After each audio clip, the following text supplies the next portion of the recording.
Okay. Hi, everyone. My name is Diana. My pronouns are she, hers. I'm a retention specialist in the Academic Advancement Center. I just want to welcome you all to the STEM and Classic Thrive Cliff. This is the graduate student panel. Just want to welcome everyone. I'm going to go ahead and have folks in the room. This is an owl setup, which looks a little different for folks who aren't used to it. So I'm going to have folks on the table and on the screen introduce themselves, and then we'll go ahead and get started.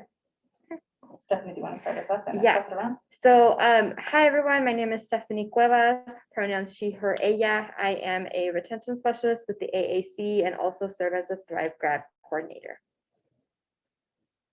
Hi, Gail.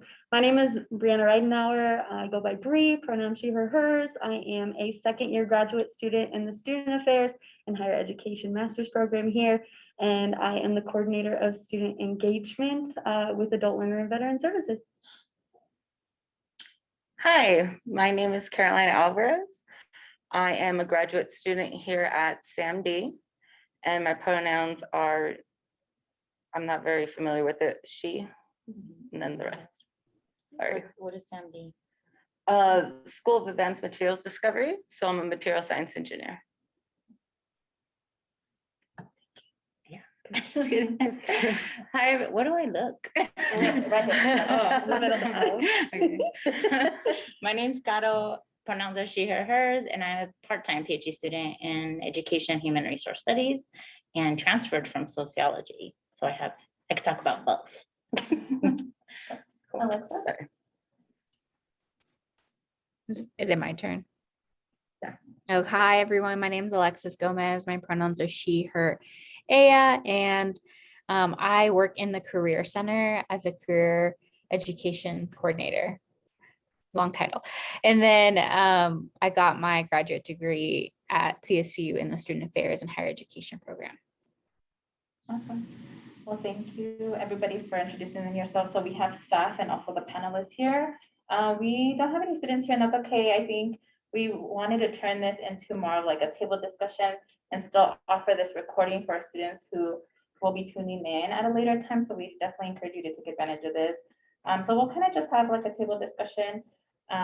If folks want to talk a little bit about their experience, Stephanie, I don't know if you want to like lead us into like a little bit of like an intro question, and then kind of we can just dive into a discussion from there.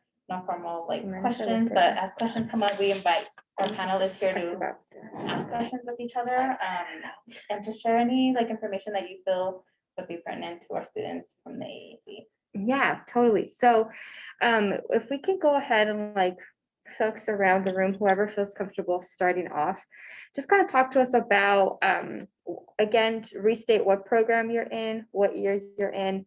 Are you a first generation student? And also like talk about what kind of led you into the program that you're in. So if you're coming in straight out of undergrad, if you've taken some time off for some gap years, if this is a second degree, third degree, whatever, share a little bit about your experience about how you got to where you are today. Again, whether you're a master's or PhD student, and then we'll just kind of go from there one by one.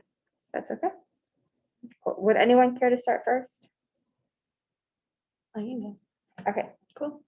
So yeah, I went to the University of Nebraska-Lincoln starting in 2014, and I graduated with my bachelor's of science in business administration. I was a human resources management major, and when I was in undergrad, I was just incredibly involved on campus, and I knew that business, I felt like I sold my soul, to be honest.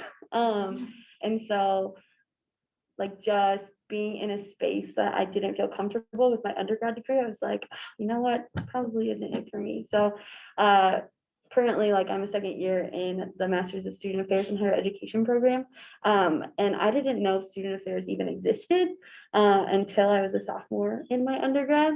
And so I completed my degree, but I had a ton of mentors say like, hey, like, I think this is something that you should really look into.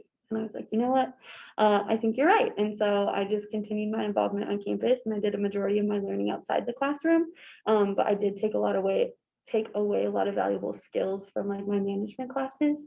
But after I graduated, I was like, you know what, school's rough. And so I took 2 years off, and I served as an AmeriCorps member with an organization called College Possible. I said, a student affairs is really for me. Like, I want to actually gain experience in the field and make sure that this is something that I want to dedicate my time to. And so I served as a college access coach for 43 students, and they changed my life. And so I said, you know what, at the end of my contract, I'm going to go.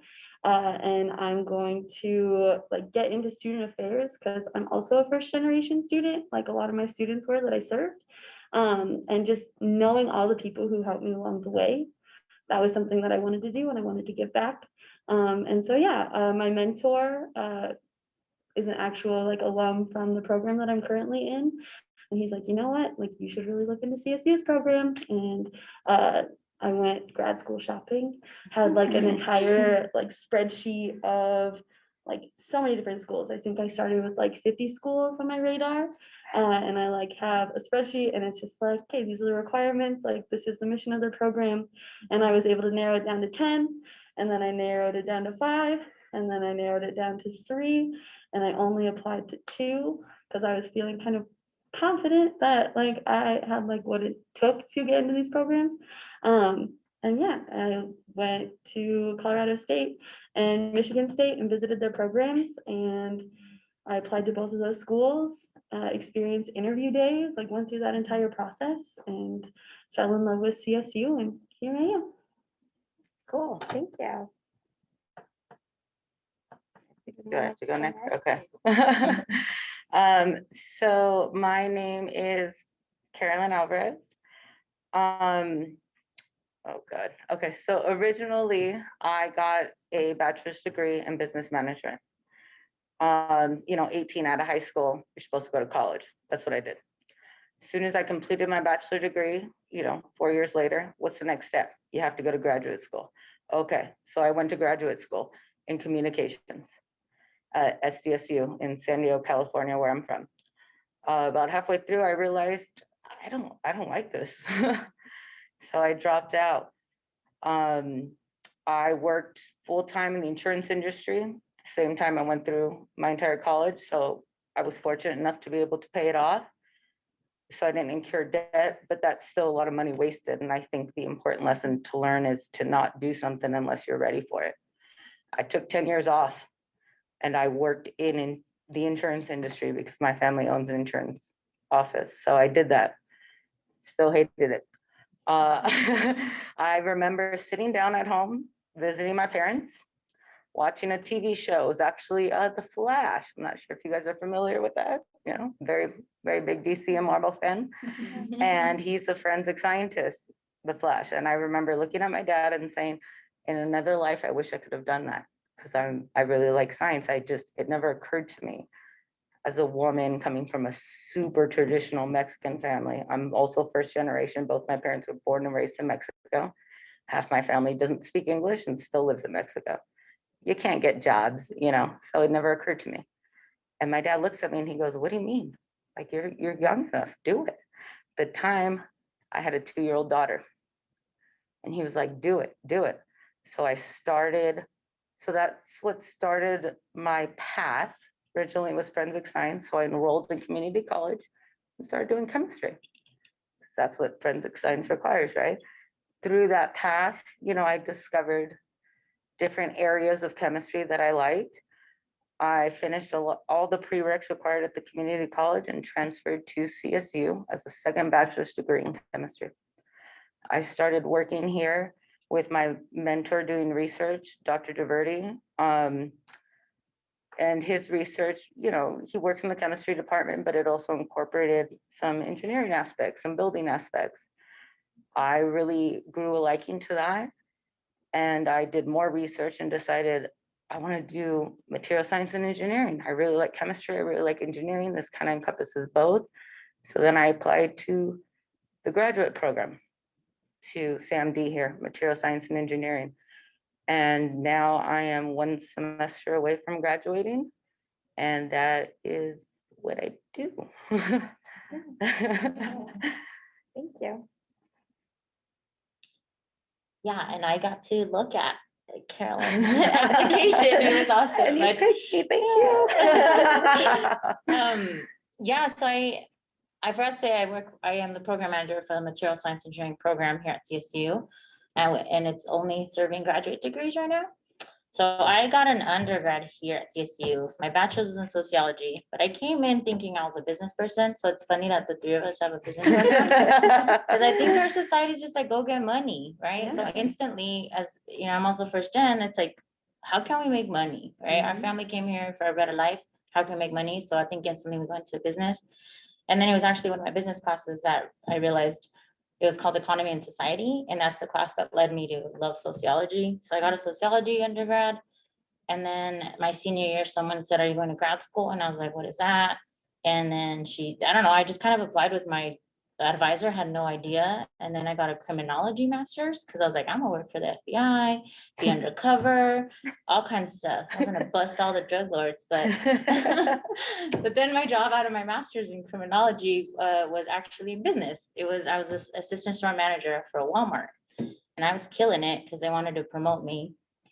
I was gonna go get over 6 figures, and I chose to come back to CSU to take a pay cut and work for TRIO because it's a program that helps first gen high school students. And that helped me get into college. So then I came back, took that pay cut, and now I'm working with engineers while I do my PhD part-time. And so I decided to go back to PhD part-time because at CSU, that's the route I took. I was like, I'm not trying to go back to grad school full-time. I don't want any more debt. So CSU, if you work here, or at most universities, pay for some of your degree. So I took advantage of that, started in sociology, and then I just transferred to the PhD in education and human resource studies. And I get to do research on first generation retention. So yeah, everyone has such a different path. It's so cool. And I love it because now y'all know, you don't have to go straight. You don't have to do it full time. You just go when you want, and it's okay to change your mind. Like, see, I was already done with coursework in one, and I switched over. So I have like 2 PhDs. I'm just kidding. Basically, I'm working on my second one. Yeah. Cool. Yeah. Thanks, Kata. Alexis, do you want to share a little bit about your background in that? Yeah. So I'm from Portland, Oregon. I got my undergrad in at Portland State University. I started with a business degree. So it's like some similarities in the room. So I did start off with a business degree, very similar to what Gato said, like first generation student. I went to college because my family went through a lot of poverty and I didn't want to experience that and wanted a better life for my family. So I was like, how do I do that? And I was like, okay, college. And so I didn't know exactly what I wanted to do. So I picked a general degree like business. Probably 3 years in, the end of my 3rd year, I was like, this is not for me. I was good at it and I was interested in it, but it was not enough for me to like really enjoy school. And I was like, this is a lot of money I'm like spending on something that I don't enjoy. So I ended up just experimenting with a lot of different things, like getting a lot of internships in marketing. I worked for like the university, like football team. I like worked in like government, recreation, like just really random things to figure out what I wanted to do. And one of the things that I loved doing is working with students and working on a college campus. And so I asked one of my bosses, I was like, how do I do what you do? And they're like, you got to go to grad school. And I'm like, okay. And I was really intimidated by that because no one in my family has gone to college, let alone grad school. And you just think grad school is like 2.0 of college, and college is really difficult, right? And so I was really nervous about it. But knowing that I needed to do it, I sought out a lot of resources like the Career Center, other mentors. I also was in it wasn't called AAC at my undergrad, but it was called SSS. So I was also a TRIO student. So talking to my mentors about, okay, how do I get to where I need to be? And I was not a good student. I loved learning, but I didn't, I have a learning disability. So I'm not like I guess, what's the word? I can't think of the word, but I just like school. I loved school, but I wasn't a straight A student is what I'm trying to say. And so, and I thought school was really stressful. I worked 2 to 3 jobs while I was going to school to pay off my schooling, and to pay for my rent and food because my family couldn't help me up with that. So I needed a break. And so like many of you all in the room, like took a break, and I took 1 year off. Very similar experience to Bree. I also did AmeriCorps for 1 year, actually in the same nonprofit as she did, because it was relevant to what I wanted to do. And I wanted to gain some experience before grad school. Plus, I think adding that experience really helped with my resume and my grad school application, because people want to admit you when you know that this is solid, this is the thing that you want to do. So I took a year off, and then went to CSU for student affairs and higher education. And then now I'm here working at a university, attended what I wanted to do. I got my salary. I call it my big girl job now. So that's a little bit more of me and how I got here. So I just want to support students, support people, particularly first gen students, saying that si se puede, and yeah, you can do it. So that's a little bit my experience. Cool. Thank you, Alexis. Thank you. So moving on to the next question, right? And feel free to share, like, if you want to go outside of the question and share other aspects, that's totally cool. But if you can talk about what you did to prepare for graduate school, like what was that process like, from the decision when you're like, yep, I'm going to do this, I'm going to apply, and then like the actual application process, what was that like for you to prepare for that? It sounds like everyone in the room for the most part is a first gen student, right? Mhm. Yeah, so like incorporating that, if that was something that influenced your experience or impacted your experience, share some of those pieces. So yeah, when did you begin preparing for graduate school and that application process, and like what did you do? Whoever would like to start first. I can do this one first. So I mentioned I didn't know what grad school was, so I kind of rushed it. So one thing with that is if you're not prepared, feeling prepared, you can still do it, because I did, so you can do it.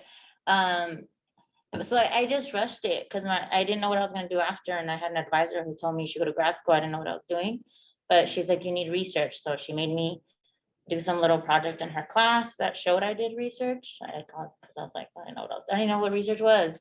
And then I applied, and then I only applied to one school, and that's where I went, to Arizona, and I got in all this debt because I didn't know. Like, she was guiding me knowing I'm a first gen student, but I don't think she knew that I didn't know anything, right? So she guided me through the application, and the most stressful part was that personal statement, which you have to write personal statement when you come to CSU. So this is like the 2.0 that Alexis mentioned of grad school. So that personal statement is like a 2.0, and you have to basically explain, I want to go to this program because of this faculty who's doing this research, which aligns with what I want to do in my future goals. It's not just making it up. I really want to go to that school. So I struggled with that personal statement, and my writing was not where it needed to be either. So I really honestly, I feel like my advisor did half of my application for me, because I had no clue what I was doing. But don't let that discourage you, because I was like, I graduated within 2 years with a thesis, and apparently what I did was like above and beyond what most thesis research is. So just if you don't feel prepared, just go dive in. But if you can prepare, I definitely advise it. I just didn't. I'm just sharing that was my experience. I had no clue, and I went with it, and it worked out. But I would do the 50 list. That sounds overwhelming, but but I definitely, yeah, that's my experience. So as a follow-up, right, that was for your master's. What about Uh-huh. knowing that experience? How was it like applying for your PhD? Yeah, so knowing that I was like, if I could do that, I could do the PhD. And so then the way it kind of was easy too, because I was already at CSU. So I was like, I have to come to CSU. I'm not applying anywhere else. But even then, that personal statement, once again, getting that transcript from your master's, getting all these things, and then trying to find letters of recommendation from people who knew you and how you can do in an academic setting after being out of school for over 5 years. That was the other tough part. So it was the personal statement lining up with this program that you're applying to, and then ensuring that your letters of rec really spoke to your skills. after not talking to them, because a graduate degree is an academic endeavor. So they want you to have at least 2 academic recommendations. So that was the other hard thing, that if you do decide, if you know grad school is in your future, but it's not gonna be right after college, you need to keep in touch with the faculty who know you. Because yeah, that recommendation, I tell everybody this, if you've seen me in other presentations, faculty has a superpower. And they can, well, a lot of them, but the one of the main ones, they can read through letters of recommendation and say, this is generic. Or this is actually a faculty member who knows this student or this applicant. I can't tell you how often, even if it'll give you the option, I recommend this student enthusiastically, strongly, whatever. You can put enthusiastically and the faculty is like, it's not a good letter. So make sure that you get somebody who knows you, right? There's this thing where we say it's about who you know, but take it that step further. It's not just about who you know, but it's about how they know you. So you have to be able to get a recommendation from people who really know you. Yeah, that was good follow-up. Yeah, so not a lot of prep there either. Sorry, I just was like, hey, I'm gonna do this. Sounds like a great idea and I like it and I have support, but that was the difference. Those are the only pieces that were a little harder.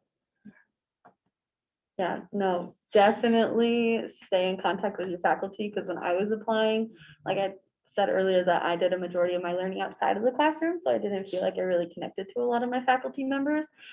So then like when it came to that time and like that part of the applications, it was like racking my brain of like, who would remember me? Because I was already out of school for 2 years too. And so luckily I used to work in an advising office, and so I had made connections like through there. But if I hadn't have done that, I don't know what I would have done. I had my list of 50 schools, but I mainly relied on like my friends who had already gone through the process. And I just took little bits and pieces of like how they prepared and like made it my own. And so one of my best friends that I met when I was doing a summer internship at the University of Notre Dame, the spreadsheet was his idea. And so he just forwarded it to me, and I just like kept the schools that I wanted and like took the schools off that I didn't want to like look at. And so it was like, what is the cost? A lot of things people don't think about is like, are there assistantships? So is there opportunities for like tuition remission for them to like pay for part of your school so you don't have to pay a lot of it? And so cost, location, and I wanted a cohort model were like my 3 big factors that I was looking for in a grad school program. I knew that I didn't want to do it alone. I know I learned best in like community with people. And so just finding like programs with cohort models was something that I definitely wanted to like make sure I had on my list. And so as I was preparing like the essay, also incredibly hard. I think so oftentimes when we write things, it's very linear. And it's like, all right, here's all of these checkpoints. But schools really want you to tell your story. And telling my story, I was like, I'm still writing it. Like I don't know exactly what they want. So I had like 3 people that I would run my essay by. And they could tell if I was being authentic and genuine within my writing.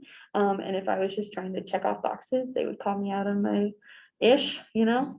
And so I really like had to find that support system. And like you have friends who can be supportive. But if they haven't ever been through the process, it might be a little harder to like get feedback from them. And so like I would reach out to the most random people that I know had been through it and I knew would be willing to help me. And they were incredibly supportive and helpful and would give me like the proper feedback instead of being like, good job, like, yep, you're doing the thing. And I just needed to find people who would be really critical, but also offer that like supportive feedback. But yeah. Well, Bree, if you're interested in facilitating a session for our graduate school conference on organizing materials. Hit me up. That would be That awesome. would be I know the great. Career Center, Alexis, I want to speak for the Career Center, has like a handout, like a guide for like graduate school applications, and it has like an example on there on like, well, how you can organize an Excel sheet. It's awesome. But I think having like a walkthrough on like how to organize this and not get overwhelmed. would be Yeah, awesome. definitely. I'm more than happy to do that, because if I didn't have those people to rely on, I'd be like, I'm sorry, where do I start? Yes. Yeah. And I can do the what to consider when considering grad school Oh, presentation. okay. Here we So go. for folks I've done who it are- before, so. Yes, for folks who are watching this, just know that this is kind of like a preview of our graduate school content. And we have awesome people who are doing Mhm. great sessions, so please check it out. I sit on committees. So like the feedback I'm giving you is personal, but it's also I sit on committees for graduate student applicants. So that's what I'm telling you, faculty have that superpower. We do. So I guess I'll go next, and thank you, Gato, for approving me. I was I'm only here because of you. I'm like, no, your application was what got you here. I well, just got thank to you. review the application. So I want to just start by saying with my first graduate application, the one I did in communications, oh God, that was 2010, 2011, when I did that grad school at San Diego, SDSU. I literally was like, this is what I'm supposed to do next. Back in the days, we had to hand fill out applications, wasn't PDF. So I literally just filled out their little application. I sent them my transcripts, and all they required was a writing sample. That's it. I sent that. I have no idea how I got in, but I got in. And like I said, I took the break. Okay, so the second time around, I started thinking about applying to grad school when I started community college for my second degree for chemistry. Google is your best friend. I didn't have family I could ask. I didn't have friends I could ask. First generation student, I don't know anyone in grad school. I mean, now I did, but back then I did not. I Googled the stuff out of everything. I learned research for my personal degree program. I learned research is important. References are important. This is important. So at community college and Gen Chem, taking Calc 1, I started talking to faculty. I started trying to make friends. I joined a research group. Miami, it's a community college. Everything had to be, what do you call it? Like when you work on the computer, theoretical, computer simulations. We didn't have a lab. It's community college, right? I still did that for 2 years. And then that reference and that work got me to go to a 4-year university, CSU, yes, the wonderful university that I'm at, a 4-year university. And like how you said, they can read through that. My reference letter was from a professor I did 2 years work on, at the community college with, doing theoretical work on the computer. He wrote my reference letter. I got accepted. I don't know if anyone knows about Carlos, but he's an advisor here for all the undergraduates in STEM. Olivo? Yeah. So He's in he chemistry. did chemistry. Yeah. So he did my tour when I came here with my father to check out the school, because I also got accepted to a few schools, and I did the tour thing. And, one of the teachers he introduced me to was Dr. DeVerde. So when I chose this school, same mindset, meet the professors, start thinking about, graduate school, start making friends, join a research lab, do this. So that's what I continue doing. And I think, you're saying like, when did you start planning about it? I started planning about it the second I took my first undergrad class. I started the application process about a year before. So you have enough time to contact your references. So you have enough time to research and say, I want to go to this school, because you have to look up every professor, read their research interest, decide if that research interest is for you, and then explain how your current research contributes to that. That takes time. I applied to only 3 graduate schools, CSU being one of them. That takes time. You have to read papers, you have to this, you have to really mean what you're doing. And I would recommend at least 1 year before the application. Sorry, that's it. Yeah. Yeah, thank you. Alexis, do you want to share a little bit? Yeah, I liked hearing everyone's like preparations, like experiences. I'm gonna share my screen. Well, no, not yet. Do you mind if I share my screen, Diana? Do I have permission to do that? I think I do. Okay, well, yeah, I think just reiterating what everyone else says, like having some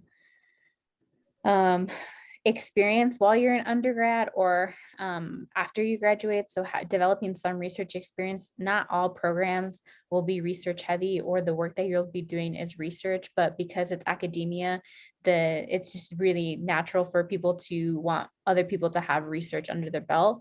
And so one way to create research experiences by participating, words today, it's Monday, is it Murals. So I'll put the link in the chat, or I'll share my screen real quick.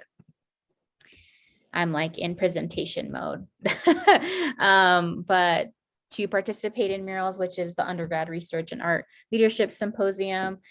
So it's like a 2-day kind of like conference where you get to either create your own research or like talk about certain research that you learned about. And this is something that would be really good to put on your application materials or on your resume, that you're invested in education and research. So that's one way to get involved and to kind of stand out and to prepare for graduate school, because there's going to be some level of research, even if that's not what you're going to do after you graduate.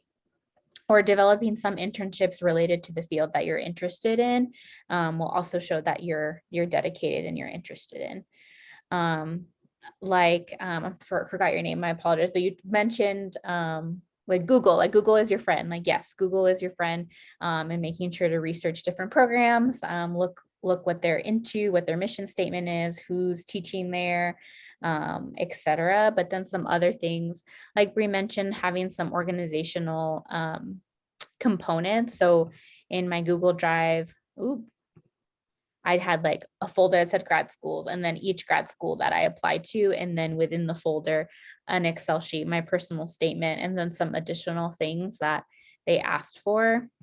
Stephanie and Diana, I could send this worksheet out to you. I think Diana, you mentioned this. So having some sort of like organization, like I created this on my own. Like I unfortunately didn't ask for help. Which I should have asked for help. So I guess that's my other advice, is ask for help when you are researching for schools, because I was pretty lost. I'm like, I don't know how to ask for letters of recommendation. So literally Googling how to ask letters of recommendation when you're a year out after school. And like they're online, there's like templates. So I'm like looking at it and like trying to like edit it to like fit more of like my needs. But y'all don't have to do that. I can send you this. So now you could save some time. But essentially it's whatever you want to add into your Excel sheet, but the type of degree, the acceptance rate, the location,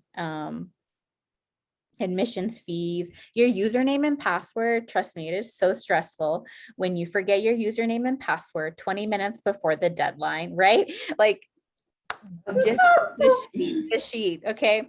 And then asking for letters of recommendation, that was also very challenging. So I got you. Having at least 3 letters of recommendation. Each program will be different. Some people will ask very specifically, we need someone in like with a PhD in blah, blah, blah, blah, or someone who's a supervisor. It really depends on the field that you're in. So like I know some colleges are like, we don't even care if the letter of recommendation is not from a PhD, we're not going to read it, which is really messed up. And it's just helpful to know what they're asking for. And then when you ask for letters of recommendation, this is kind of a checklist of what to provide. So your resume, classes or research that you were a part of, the description of the program, deadlines, and kind of what the process is like. Most of them are online processes. They won't need to hand you like a letter and then you submit it. They'll submit it through an mostly electronic form. So here's some examples of that. Okay, yeah, I went into really presentation mode, but you get the gist, and I can send you these materials later that you can send out to folks, but really organizing your thoughts, because it is very overwhelming. I applied to 4 schools and that was really hard because you got to tailor your stuff to each application, and each school asks for different things. Some people ask for additional essays. Some people ask for additional letters of recommendation. It's a beast. So yeah, so I'll send you those materials, but that's kind of how I did it. Is I should have asked for more help. I did ask, like you can look at their career center after you graduate. So that's really helpful to know. So you can always contact me even a year or two after you graduate, and we'll be able to kind of like help you through that process. So ask for help is probably my biggest thing.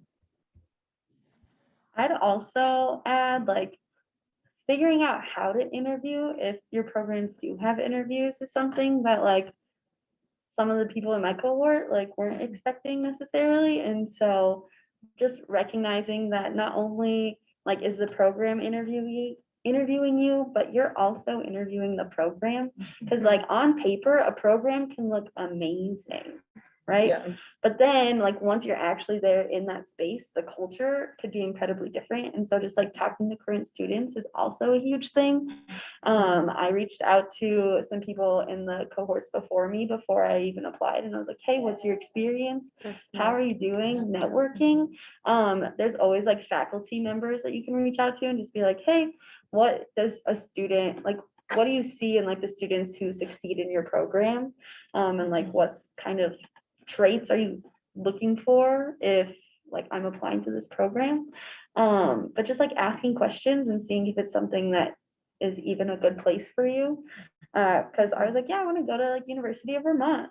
And I was like, you know what, maybe at the end of the day, like I don't want to go to the University of Vermont because like I talked to some people and heard some things, right? Or like my friend visited and this was their experience, and like that might not be the experience that I want to have ultimately at the end of the day if this is something I'm dedicating 2 years of my life to. I wanted to add something also. So I remember when I was saying Google this and faculty, when I was Googling and all that good stuff, you know, being my specific program, a lot of it was research-based.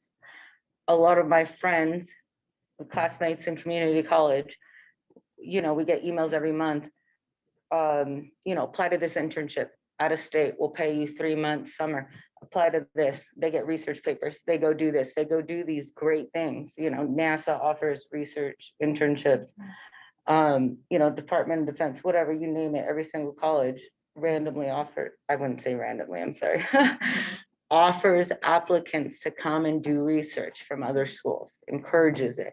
I can never do any of that because I have a child. What am I gonna do? Take her to school?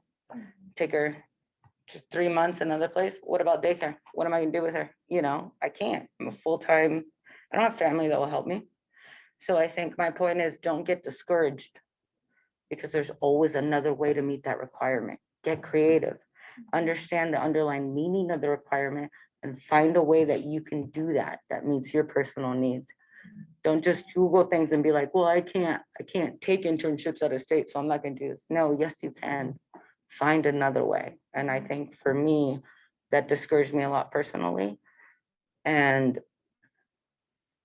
that's why I was so, you know, faculty at this state and this, and, you know, they still accepted me. So find another way, get creative. You can do it, you know? Faculty are very, I think the faculty can be very intimidating, and a lot of them feel like they're gatekeeping.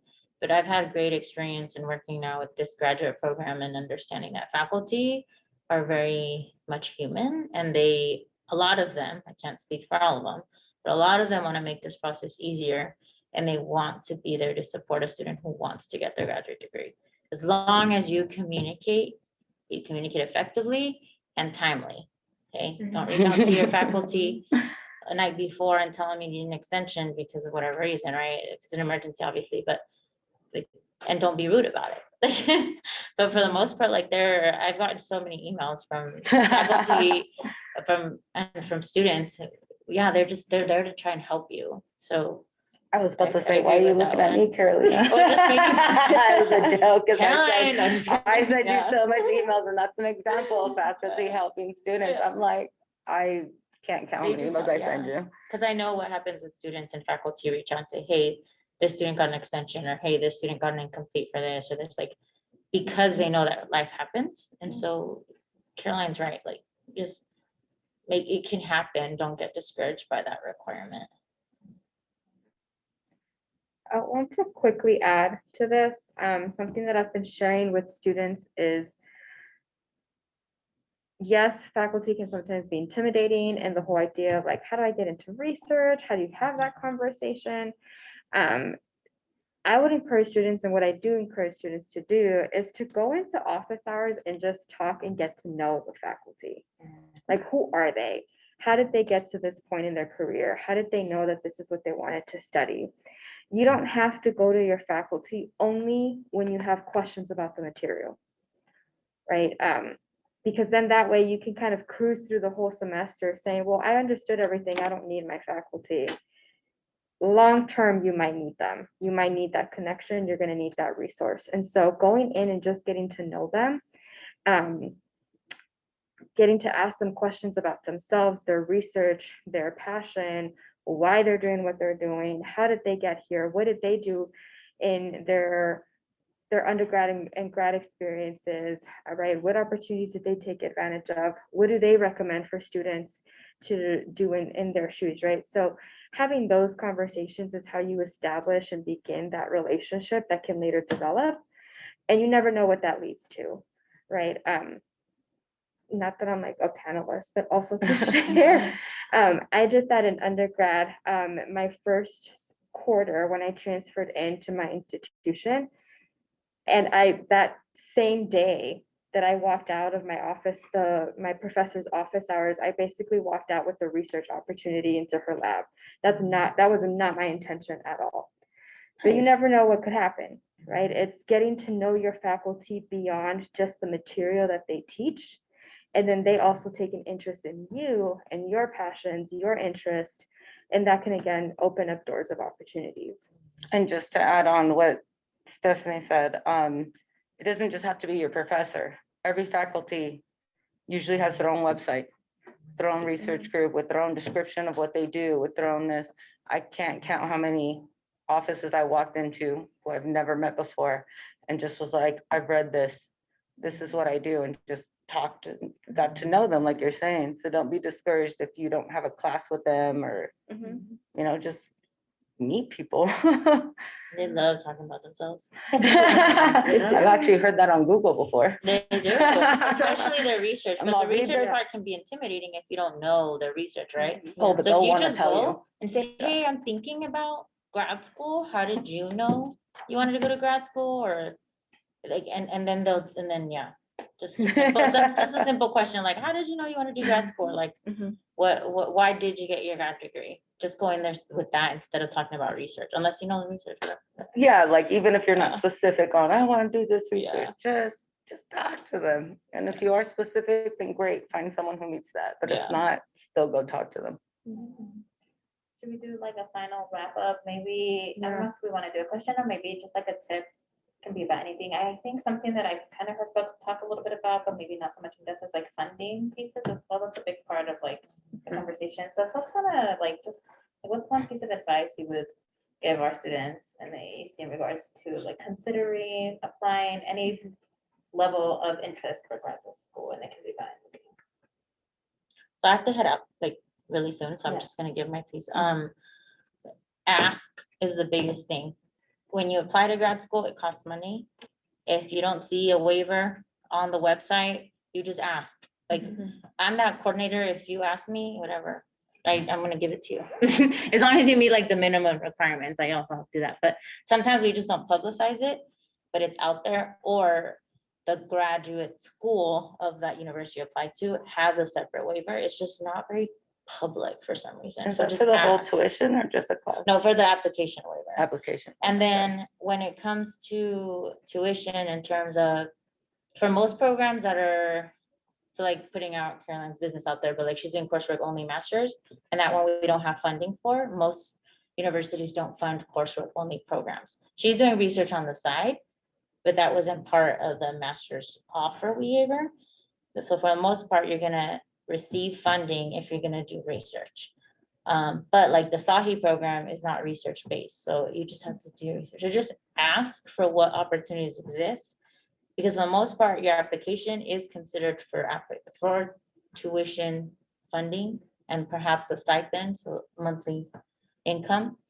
Some schools require your application, and then on top of that, a scholarship application or a funding application. So at the end, just ask, because it has happened. It hasn't happened in our department yet, but I've heard from other coordinators that you'll have GTAs left over, like this year, I know in chemistry, for example, they were like, do you have any students we can give TAs to? And I was like, we do. It's a But some, GTA. a GTA, sorry, a graduate teaching assistantship. So like one of those positions where you get your tuition paid for, monthly income. And some departments are like, I have a bunch to give out, but we don't have enough students. So then they pull the coursework only students. Why? Because they asked, hey, I have funding. So just ask if you're not getting it right off the bat. That's not good, because I wish I would have asked, and I got in huge debt for my master's, and Thanks, Gato. Yeah. Thanks for being Gato. here. Thank you. Sure.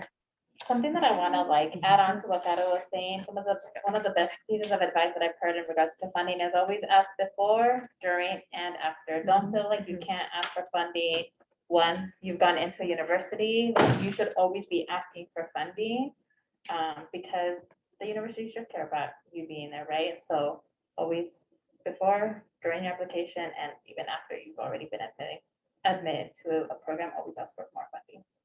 So jumping on what Gato said, I didn't pay for any of my applications. Even if you don't ask, well, you should ask, but most of them also have a link. Like I was just considered, I don't know what you want to call it, like under the financial limit, and they just let you apply for free. You just click a button, submit your taxes, and they'll waive the fees. When you're applying to a lot of schools, that matters. As far as what Gato was saying, like, because I'm MS coursework only, and I do research on the side. I chose that for personal reasons because, you know, I have a spouse in the military. I have to move around a lot. And I can't take on, even though I know funding is included, I can't take on the additional requirements of what research for graduation would require. I take out financial loans. I take out FAFSA. I think the most important thing to understand about FAFSA and financial loans is don't take out more than you can pay back. Look at the job you're going to get with your degree. Look at the income you're going to get every year from that degree. Make sure that what you are taking out is worth what you're going to do in loans so that you are capable of paying it back at the end. It's okay to take out loans. It's okay if you don't do funding, but do it smart. Don't just take out a whole bunch of loans and then come out and be like, oh, I don't make enough money to cover my debt. You know, make sure it's worth it and think about it, because loans are a serious thing. And if that's what you need to do, it's okay. But just think about it, I guess is my point, because I did the first time around. And now that's something I take very seriously. Yeah, file that FAFSA if you're eligible, because so many of my peers and like friends that I have in grad school didn't apply for FAFSA, and so they're missing out on so much grant money too. So apply if you're eligible. But yeah, funding too. So AmeriCorps, little plug, you get an education award if you serve. And so I was able to receive $12,000 that I was able to put towards either paying off my student loans, or also that I was able to put towards my student fees. And so it's usually, if you're eligible to apply for AmeriCorps and that's something that you're interested in doing, it like is the amount of the Pell Grant each year. So definitely something to think about if you're worried about funding for school. Another piece of advice though, I would say is like, don't rush the process. Don't, like you were saying earlier, like don't put yourself through something if it's not the thing that you actually want to do. Like be sure, and getting real life work experience is only a benefit. If you are unsure of what your future path may look like, because you might find something that you didn't even know existed during your like little gap between undergrad and grad school. And I don't think I'm using my undergraduate degree. And so it's always nice to, like, if you want to practice like what you spent 4 years on and say like, okay, this is my trial run. Is this really what I want to do? Like, cool. But also know that like the world is your oyster, and just take advantage of opportunities, especially as you're like preparing for grad school. Yeah, just don't rush into it. Alexis, did you want to share any piece of advice from your experience? Yeah, just reiterating the funding piece. So the different types of funding you can get for grad school is One is loans, graduate assistantships, teaching assistantships, research assistantships, and fellowships. And so those are all very, that's a lot. But it just depends on your program and then what type of funding is available. So again, ask, like Gato said, ask what are funding options. And typically those funding options are a second application. That's why we've talked earlier, like grad school can be really challenging when you're applying because sometimes it feels like you're applying to double the schools. So I was applying for all graduate assistantships, so graduate assistantship and also getting in. So if I'm applying to 4 schools, I submitted 8 applications. So it was rough. So just making sure to keep yourself organized, asking for help along the way is really important. And don't doubt yourself. Like it's really, particularly the first gen, like I applied for a lot of competitive programs and I was just like, I don't know if I can do this. I don't know if I'm like smart enough or if I like have the like time to do this. A lot of self-doubt was creeping in and still do it anyway because you are capable and you'll be surprised. I was going to apply for a certain like specific schools because I just didn't do it in the day of. I was just like, whatever, I'm just going to submit what I have. And I got in. So if the self-doubt creeps in, make sure to remember that you are capable of grad school and that program. Jumping on what Alexa said real quick and what I said about loans, I was talking about FAFSA because it's a graduate program. My undergrad, I got declined FAFSA because I was a second bachelor student. They won't accept you. I did personal loans, and that goes back to the don't be deterred. There's another way. I personally just went to a bank and got a loan, and I just had to do that. And then graduate school, they granted me FAFSA. Don't be deterred. There's always another way. Like just keep trying. Like Alexis is saying, like you're capable, you're worth it. If one road shuts you down, find a new road. Create your road. Yeah, create your road. That's beautiful. One thing that I just thought of that Alexis was mentioning, the different types of funding, right? So graduate assistantship, research assistantship, teaching assistantship, fellowships, loans, all of those pieces. When you're doing your research, also look into the programs to see if those programs themselves will fund you. Because there are those programs. So I didn't mention this before, but I am also a graduate from the SAHI program, which is a Student Affairs and Higher Ed program here at CSU. And that is a program that funds tuition for students as long as they have an assistantship. So when looking into programs, there are plenty of programs across the country, depending on the different field, that will pay you to go to school. You also need to do the research around that and say maybe that type of program that will pay you is out of state. Are you willing to consider moving for 2 years or not? So there's a lot of factors to look into, especially when it comes to funding. There are options. It just does require a lot of work and research on your end to figure out what those options are and what options you're comfortable with, right? So whether it's loans, whether it's finding a school that will basically pay you to go to school, or finding schools that have assistantships for you or fellowships, right? Whatever you're seeking, make sure that you do that research, because there are schools and programs out there that you can graduate debt-free from. It just requires more work on your end to figure out what that is. And whatever end yours is, I'm sure you can find something that fits you. Mhm. Yeah, Yeah. that's wonderful. I feel like we keep and keep adding.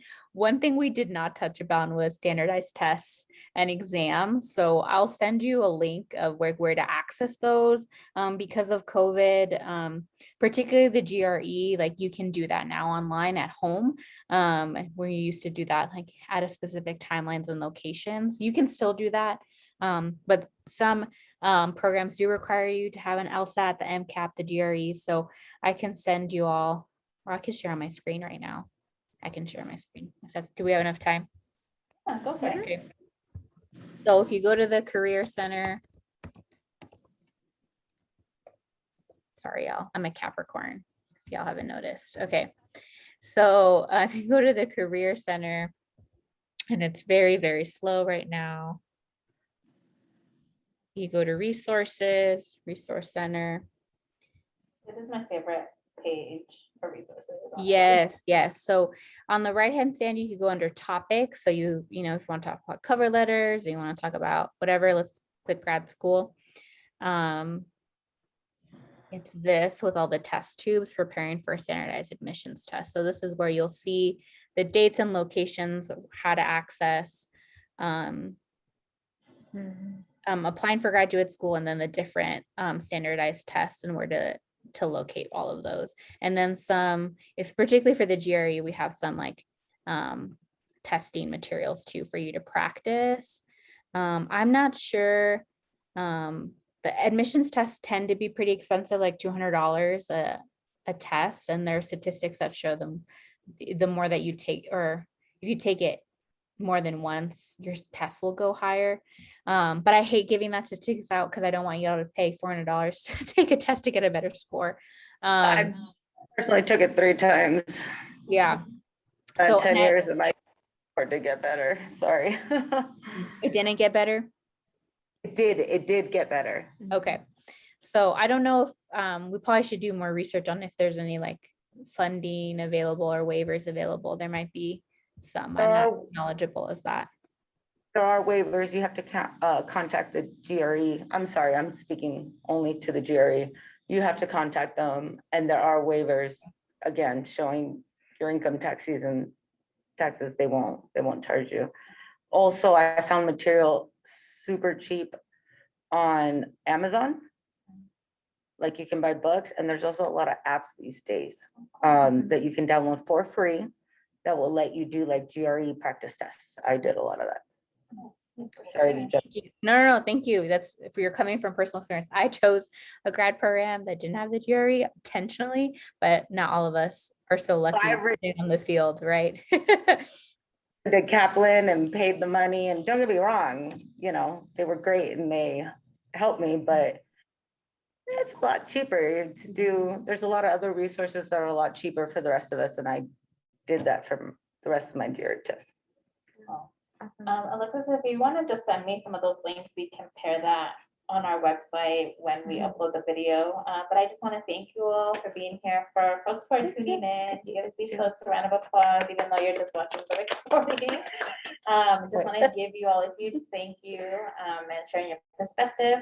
And also want to use this time to promote our AAC Graduate School Conference that we're doing in collaboration with the Community for Excellence and the SDPS offices, which is happening October 22nd through the 23rd for our students. And so just keep an eye out on that.